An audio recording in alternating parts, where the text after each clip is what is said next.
Ako po si Master Sergeant Ernie Takutanan, currently the Sergeant Major ng 40 IB. Ibahagi ko rin sa inyo yung nadaanan ko ng mga gera noong sa panahonan ng MUA-ID. Yung MUA-ID is a Memorandum of Ancestral Domain in Central Mindanao. So yung MUA-ID na yan, sir, is nag-start yan ng gera doon sa Barangay Pagangan, Alyusan, na kung saan yung isang pamilya doon ay ginharas ng mga MILF. Pinatay nila yung isang magsasaka doon at sinunog yung tubuhan. So kami yung una, kasi area namin sa Alyusan, kami yung nag-reinforce doon sa area na yon. So before na nangyari yan, may mga information na occupy na ng kalaban yung bundok ng simula dato sa pabundok Alyusan hanggang sa Baliki, Midsayap. So may mga information na kami na napakalakas yung kalaban. So yung pag-iano namin, may mga alerto na rin yung mga CBOs doon at saka mga kapgo doon sa area na kung saan kasalukuyang ginasunog yung almost 10 to 12 hectares na tubuhan ng civilian. So pagdating namin doon sa area, wala nang civilian sa highway ng Pagangan, Alyusan. So pagdating namin doon, nagbigla na kami, nagulat na kami na biglang naglabasan yung mga CBO. Yung mga CBO sa Pagangan is armado din sila ng baril, may M16, Garan, M14, yung mga baril nila. So yung nangyari, ito kasi talaga yung nag-start. Dito yung nag-start talaga yung gulo ng MUA-ID. So yung nangyari, kasi yung CBO, parang high moral sila na nakita nila na may dala-dala kaming simba na dalawa. So pagdating nila, nag-una-unahan talaga itong CBO sa amin. So nagtakbuhan sila, parang walang pakialam kasi nandito na yung army nag-reinforce. So ngayon habang naglalakad kami, so kami talaga yung pinakauna na team. Kami yung pinakauna na team. Tapos may nauna pa sa akin na dalawa, pero tuloy-tuloy lang siya sa lakad. So medyo may mataas na portion ng lupa na mga 10 feet siguro o 15 feet na na masukal mga yung ang damo doon is mga hagunoy at saka yung pugon at saka tigbaw, yun ang damo. So ngayon habang nakalakad kami, yung sa huli namin na mga tropa, nakita niya na may tao na malapit sa akin kasi yung tao na yan is mga 5 meters na siguro sa akin. Yung tao na nakita niya na may puno kasi ng niyog. Akala niya yun ang magtira sa amin. So ganon siya, yung tao. So pagkita niya, kasi expected na talaga na may kalaban kasi yan na may pinatay na tapos nag-assault na yung kalaban sa mga sibilyan. O expected na naghahintay lang yung kalaban sa Binanatan ngayon ng kasama namin yung sa harapan ko, sa gilid ko. Pag ko nakita ko si BO pala, yung natamaan. So kasi nauna sila hindi namin alam na doon siya sa So pagtira, nilapitan ko kasi ako yung nakatawid sa kanya. So gitanong ko, paano tamaan ka? Hindi na siya makasalita. Gadandahan siya na pababa yung niya. So nilapitan ko, pagplapit ko, yung likod ng CBO, pasok na yung kamay ko. Natama sa patay na yung agad, sir. Patay na talaga yung So simula noon, pag sabi na matuloy yung lumural talaga kami lahat kasi natamaan yung CBO. Wala kasi, siyempre wala sa training. Yung kalaban, hindi na sabi na i-assault namin, hindi kami makano kasi grabe kataas. Medyo bigla ng taas, tapos naka-hold line yung kalaban, dihado kami. Tapos wala pang guidance sa taas na lusubin. Week pa before nalusubin yung area na yon. So yan nagsimula yung una talaga na bugso ng MUA-ID dyan sa Alyusan. So sunod-sunod na yung harassment ng kalaban, pinasunog na nila yung mga bahay, sama-sama na kami noon kasi kami nagkakomando kami kasi noon. Pinakomando kami ng CO namin na makisabay sa mga sibilyan. So, doon ko nakita na habang wala pa yung order sa government forces na Magira, nag-organize din itong ilaga sa North Cotabato. Yung ilaga na yan no, sa North Cotabato, siguro nakita nyo rin yung mga previous na video sa MUA din na encounter. Yung ilaga, no, nag-organize sila. So, ginatingnan ko siguro yung kadami nila is hindi din sila magbaba ng 500. At saka fully armed din sila. So, nagsali-sali din kami doon, puro nakasibilyan kami. Kaya siyempre may guidance na para makita yung terrain, para ma-analyze yung terrain, kung in case naman na mag-operate, mag-kabagbagan ng heavy encounters. So, dahil sa iba-ibang lugar sa North Cotabato yung mga ilaga, hindi sila organized. Hindi sila organized. So, iba-ibang objective sila. I-assault nila yung Tubac na area. Ngayon, 11, pa lang, simula aga, alas 11 pa lang ng tanghali, hinatid na sila ng kalaban pabalik sa dahil mismo sila na mga grupo is nagmagkaroon ng misencounter. Pero kitang-kita namin kung doon kami sa Barangay Bagulibas kasi overlooking lahat yung area, makita namin talaga yung move by bounce ng kalaban na kung saan sa isang mag-move by bounce hindi magbaba ng 20 na may nag-maneuver, tapos sa kabila naman may mag-maneuver na naman, move by bounce talaga, makita mo yung technique nila. So ngayon, yung mga CBOs at saka mga na yan, yung mga pilaga, hindi nila na-sustain. So, atras talaga sila, sobrang kapal talaga yung kalaban. So, hanggang may guidance sa taas na magkaroon ng operation. So, iba-ibang unit na yung naka-encounter doon. Kami, mangilan-ngilan na lang na encounters yung namin, na sabayan namin. So, aside sa encounter sa sa MUA, mayroon din akong karanasan na dito pa rin mismo sa malapit sa area ng Pikit. So, mayroon kaming isang pinasok na strike operation. So, one platoon lang kami. Dahil yung kalaban na yan, yung kalaban na yan is yung tropa niya is 9 o 7, diyan mga 10 lang yung tropa niya. Pero yung commander na yan siya yung pinakatanyag na field commander ni Amiral Umbracato. Sabi nila accordingly hindi magbaba ng 50 yung pinatay na tao na yan to include yung 5 sundalo. So, i-strike namin, nagdating kami sa area is alas 12 din ng gabi. So doon kami naglubog hanggang mag-umaga kasi yung commander na yan, nagtrabaho din yan sa farm niya, nagpunta siya sa farm niya. By the way, ito na pala yung Mapagkaya, dito kami nagtagal sa area. Na kung saan dito kami sa mga kahoyan, hindi kami makalabas diyan. Sa na yan, dito na kami sa Mapagkaya na area. Sa ngayon, patrol base na ito ng namin sa 40 IB. So,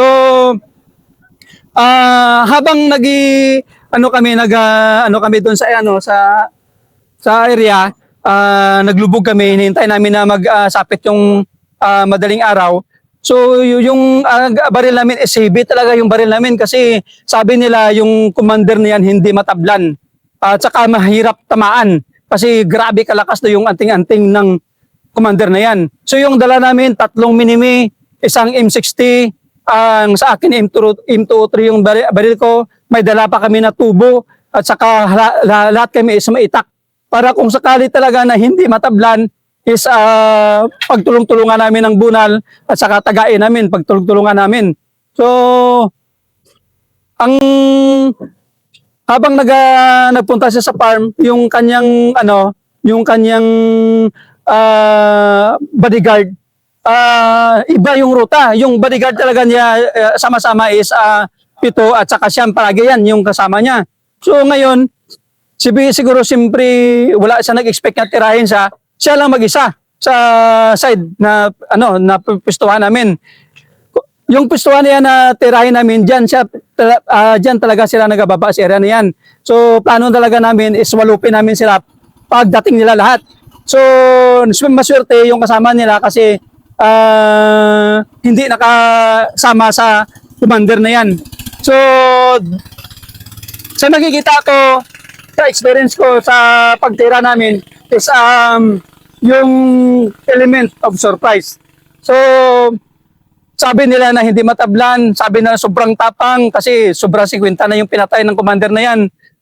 So, putangin na, pagkita nila na dyan kami sa tabi niya, parang sobrang nagbayot sa talaga na, ay, ganun, nagsigaw siya, ay! So, bananatan namin agad. Sus, unang putok pa lang, makita mo na yung laman, yung mga laman, lumabas kasi K3. Minimi yung tinira at saka sa sobrang naglasog-lasog yung katawan niya na putol kasi So pag siyempre positive na siya yung target, siya yung talaga yung pinaka-main target, yung briefing sa amin is hindi kami mag-engage sa main body niya, sa pitong main body niya. So yung main body niya is malapit ng mga 100 meters siguro. Binanatan kami, bumanat sila pero kasi yung hindi kami nag-strike kami agad. So habang naglalakad kami nag-strike, nakaabot na kami sa mga bahayan ng malapit, marami kasing bahay doon banda, binanatan kami ng RJ. Yung RJ niyan siguro sa sobrang madali nila, hindi nakuhaan ng pin. So doon mismo sa pastara namin, basta sa akin ginaano ko mga dalawang tikang diyan yung RJ. So dahil sa maganda yung planning, maganda yung execution namin, talagang well plan talaga yung pagpasok namin, dahil sa kagalingan ng aming officer, naging successful yung namin. Kahit isa lang yung nakuha namin pero yun talaga yung pinaka-target namin na commander nakuha namin. So aside from mga encounters, marami pa din akong mga ma-share na na mga karanasan sa gera, na ranasan ko rin na naka-encounter ako ng 4 na hold upper sa sa van. So mamaya ko na ikwento kasi muna kami, pahinga muna kami dito sa Kayan. Gaano kalungkot ang buhay dito? Dali o masaya. Ito. Ay, dito grabe. Dali mo SM. Dito tayo. Ayan. Andyan tayo ngayon sa patrol base. Nasaan ba itong patrol base na ito at bakit importante itong patrol base na ito? Ayan. Itong patrol base na ito, itong Mapagkaya patrol base na ito, ginawa ito, gina-install itong patrol base na ito dahil ito yung dinadaanan talaga mismo ng kalaban. Kung may makasabi na mga sibilyan, dito talaga standby yung kalaban before sila maghara sa area. So ito talaga yung taguan nila, kaya dito ginagay itong detachment na ito. Ganon ka significant yung paglagay ng patrol base na ito. At saka ito rin yung nagmomonitor sa mga movement ng kalaban dito sa magdaan ng mga bangka dito sa area na ito para mamonitor kung mayroong mga kalaban na magdaan dito. Ang area na ito is napakalungkot sa kapanahon namin dahil wala pa noong mga cellphone. So, pagdating ng gabi, kanya-kanyang man ka na sa sa may higaan mo. Sa kubo mo kasi super dami yung lamok dito kasi alam niyo naman may tubig dito eh. Kung pwede lang na ilipad ng lamok yung katol, kaya nila ilipad. Sa kadami ng lamok dito. Totoo lang, grabe talaga. So, yung kaligayahan na talaga ng mga tropa dito, ganun din sa mga na-experience ng mga old soldiers natin na yung drama sa AM radio is memorize na namin yan. So, kailangan yung radyo is hindi maubusan ng battery. Kasi memorize namin talaga yung yun ang ginaabangan namin, yung drama na yan. Pagtapos ng drama, hindi ko na matandaan yung mga title ng drama sa radyo. Pagtapos ng drama, patay ng na yan. Tapos hindi wala na extra yan kasi inaabangan namin yung dapat hindi kami ma-absent sa drama na yan kasi magaling yung history ng drama. So, yan. Yung lang dito is napakaganda lang dito kasi libre yung ulam mo dito. Anong Libre. makukuha nyo dito, SM? Ang makukuha mo dito, kung binasin ka, makakuha ka dito ng parang pitcher kalaki na kasili. Yung L. L. Oo, L. Tapos maraming haluan dito na malalaki. Yung karpa. Malalaki yung mga karpa dito. Yung sabi ko na minsan malaki pa dito sa ano yung anong tawag yan na to yung ulang? Yung ulang na malalaki?